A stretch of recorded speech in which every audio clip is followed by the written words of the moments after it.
बहुत समय पहले की बात है। भारत के एक विशाल और समृद्ध राज्य में महाराजा विक्रमदेव का शासन था। वे पराक्रमी, बुद्धिमान और न्यायप्रिय राजा थे।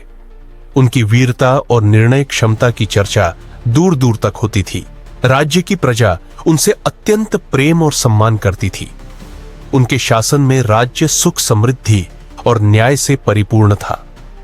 महाराजा विक्रमदेव न केवल एक वीर योद्धा थे, बल्कि प्रजा के दुख सुख में भी सहभागी रहते थे। उनका दरबार विद्वानों, कलाकारों और वीर सैनिकों से सुसज्जित था। राज्य में कला, संस्कृति और शिक्षा को बढ़ावा दिया जाता था।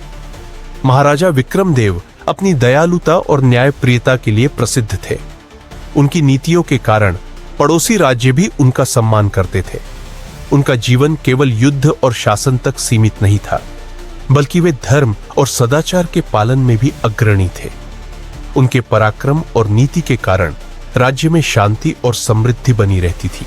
उनका दरबार विद्वानों, कलाकारों और वीर सैनिकों से सुसज्जित था, जिससे राज्य निरंतर उन्नति करता रहा। विक्रमदेव हमेशा सत्य और धर्म के मार्ग पर चलते थे, जिससे न्याय और ईमानदारी की मिसाल स्थापित हुई। वे निर्धनों और जरूरतमंदों की सहायता करने में सदैव आगे रहते थे, जिससे उनकी प्रजा उन्हें एक दयालु राजा के रूप में पूजती थी। युद्ध के मैदान में उनकी वीरता अपराजेय थी और शत्रु भी उनकी रणनीति और साहस का लोहा मानते थे। उनकी दूरदर्शिता और कुशल नेतृत्व के कारण उनका राज्य दीर्घकाल तक समृद्ध और सुरक्षित बना रहा। उनकी महानता की गाथाएं पीढ़ी दर पीढ़ी सुनाई जाती रही और वे इतिहास में अमर हो गए। उनकी प्रजा उन्हें केवल एक शासक ही नहीं, बल्कि एक मार्गदर्शक और संरक्षक के रूप में देखती थी। उनकी नीतियां इतनी प्रभावशाली थीं कि आने वाली पीढ़ियां भी उनसे प्रेरणा लेती रही। उनकी वीरता, न्यायप्रियता और दयालुता की कहानियां जन जन में प्रचलित हो गई।